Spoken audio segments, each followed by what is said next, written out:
بسم اللہ الرحمن الرحیم۔ السلام علیکم ورحمۃ اللہ وبرکاتہ۔ آج ہم ایک اور وظیفے کے ساتھ آپ کی خدمت میں حاضر ہیں۔ آج کا وظیفہ سورہ شمس پڑھنے کی برکتیں اور فضیلت۔ یہ سورت مراد کے پورا ہونے اور سلامتی کے لیے بہت مؤثر ہے۔ اس سورت کو جان اور مال کی سلامتی کے لیے روزانہ ایک مرتبہ پڑھنا بہت مفید ہے۔ خاص کر اس سورت کو اشراق کی نماز کے بعد ایک دفعہ پڑھنا موذی امراض جیسے کہ فالج، رعشہ سے محفوظ رہنے کا ذریعہ بنتا ہے۔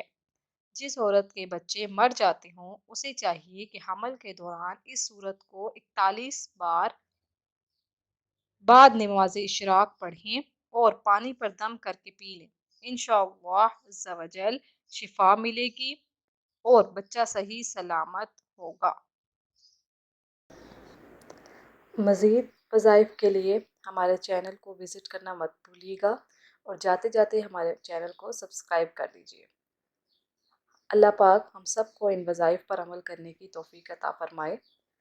ہمیں اپنی دعاؤں میں یاد رکھیے گا۔ اللہ حافظ۔